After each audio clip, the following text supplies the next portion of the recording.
Assalamualaikum warahmatullahi wabarakatuh. Baik semuanya, sekarang kita akan membahas tentang ekosistem. Yang pertama, kita akan membahas tentang pengertian dari ekosistem itu sendiri. Ekosistem ini merupakan hubungan timbal balik antara makhluk hidup dengan lingkungannya. Ekosistem ini terdiri dari dua komponen, yaitu komponen biotik yang beranggotakan makhluk hidup dan komponen abiotik yang isinya adalah benda-benda yang tidak hidup. Nah, kemudian ada pengertian dari ekologi. Ekologi ini adalah ilmu yang mempelajari hubungan timbal balik antara organisme atau kelompok organisme dengan lingkungannya. Nah, berarti di sini ekologi ini adalah ilmu yang mempelajari tentang ekosistem.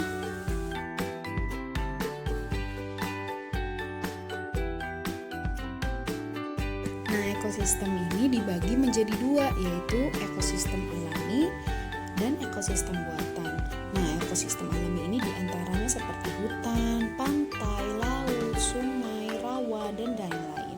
Kemudian ada ekosistem buatan. Nah, ekosistem buatan ini sengaja dibuat oleh manusia untuk memenuhi kebutuhannya seperti sawah, kolam, perkebunan, akuarium, pemukiman, dan lain-lain. Berikutnya adalah komponen penyusun ekosistem. Ekosistem ini disusun atas dua komponen. Yang pertama ada komponen biotik atau makhluk hidup yang dibagi menjadi produsen, konsumen, detritivore, dan decomposer. Kemudian yang kedua ada komponen abiotik atau komponen yang tak hidup seperti udara, air, tanah, mineral, cahaya, suhu, serta kelembapan. Kalian tahu nggak sih bahwa ekosistem yang terbesar di bumi ini disebut biosfer yang terdiri dari seluruh ekosistem yang ada di permukaan bumi. Dan komponen penyusun ekosistem yang pertama, produsen. Produsen ini merupakan kelompok organisme yang dapat membuat makanannya sendiri atau autotrof. Contohnya seperti ganggang, rumput, dan tumbuhan-tumbuhan lainnya.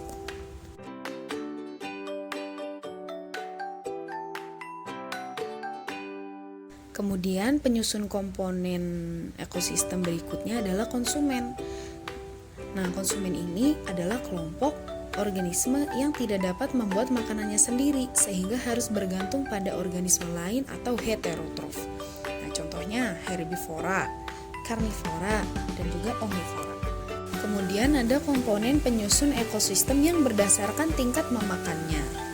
Yang pertama ada konsumen primer atau konsumen satu, organisme yang memakan produsen atau tumbuhan. Kemudian ada konsumen 2 atau konsumen sekunder, di mana merupakan organisme yang memakan konsumen 1 atau pemakan daging atau bisa disebut juga sebagai karnivora. Kemudian yang ketiga ada decomposer. Decomposer ini merupakan salah satu komponen biotik penyusun ekosistem. Nah, decomposer ini merupakan organisme yang menguraikan sisa-sisa organisme untuk diubah menjadi bahan anorganik. Contohnya bakteri, jamur, cacing tanah, dan juga protozoa. Kemudian yang keempat ada detritivore, merupakan organisme yang memakan sisa-sisa makhluk hidup atau detritus.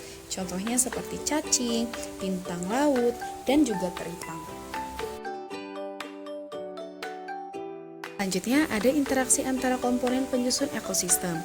Yang pertama ada hubungan antara komponen biotik dan abiotik. Seperti tumbuhan dapat hidup baik apabila lingkungan memberikan unsur-unsur yang dapat dibutuhkan tumbuhan tersebut. Contohnya seperti air, udara, cahaya, serta garam-garam mineral. Tumbuhan yang ada di hutan juga sangat mempengaruhi keberadaan air, sehingga mata air dapat bertahan dan tanah menjadi subur. Hubungan saling ketergantungan antara produsen, konsumen, dan pengurai terjadi melalui peristiwa makan dan memakan, melalui peristiwa rantai makanan dan jaring-jaring makanan. Nah, di sini ada contoh rantai makanan, jaring-jaring makanan, dan juga piramida makanan.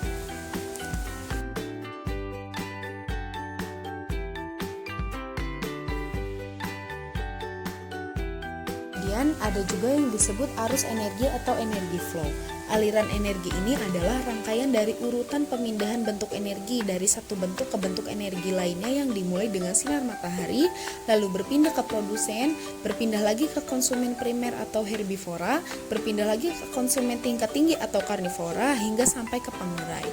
Nah, kemudian juga ada yang disebut dengan siklus energi. Siklus energi ini adalah perputaran energi yang terjadi di antara komponen-komponen yang ada di ekosistem. Contohnya, energi matahari yang ditangkap produsen kemudian terus berputar tiada henti pada konsumen dan semua komponen ekosistem lainnya.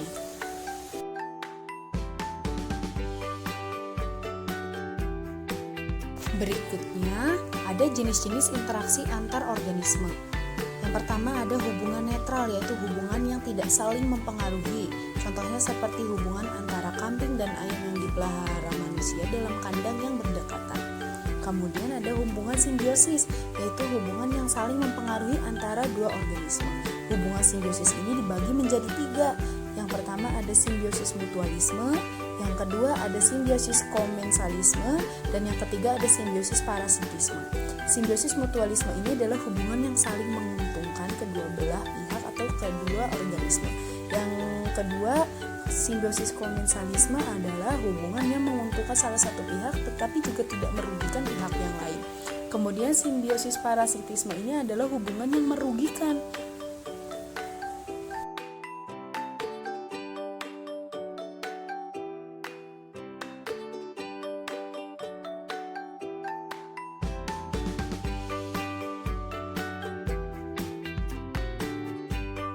Berikutnya ada yang disebut hubungan kompetisi. Terjadi jika dalam suatu ekosistem terdapat ketidakseimbangan, misalnya kekurangan air, kekurangan makanan, pasangan kawin, dan juga ruang yang cukup. Contohnya ada 2. Yang pertama hubungan kompetisi yang berbeda spesies atau interspesifik.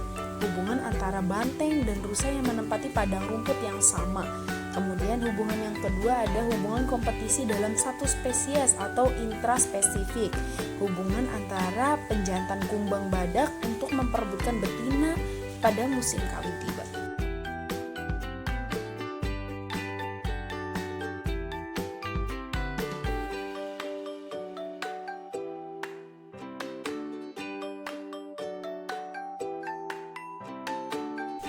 Kemudian yang keempat ada hubungan predasi, hubungan antara organisme yang dimangsa dan yang memangsa. Contohnya hubungan antara hewan herbivora dengan karnivora seperti rusa dan singa. Hubungan predasi ini diperlukan untuk mengendalikan jumlah populasi mangsa.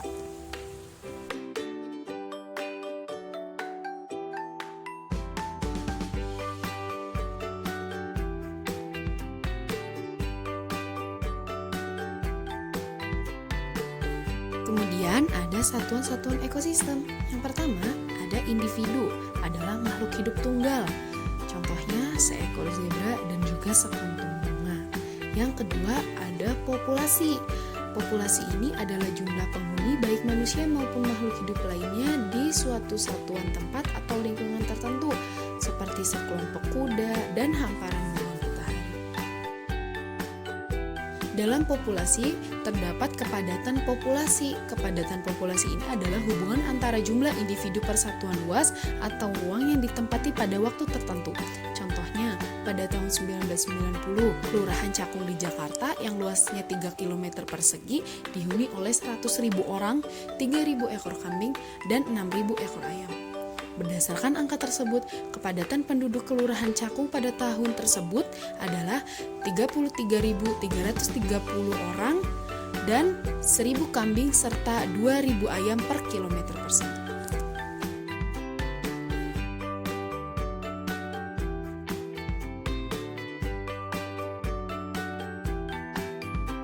Dan yang terakhir ada komunitas. Komunitas adalah kumpulan dari beberapa populasi yang berbeda dan hidup di daerah tertentu. Contohnya komunitas kolam. Dalam komunitas kolam terdapat populasi ikan, kemudian populasi belalang, dan juga populasi rumput-rumputan.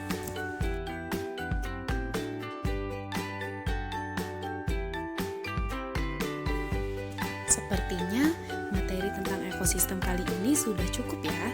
Semoga apa yang disampaikan dapat bermanfaat untuk kita semua.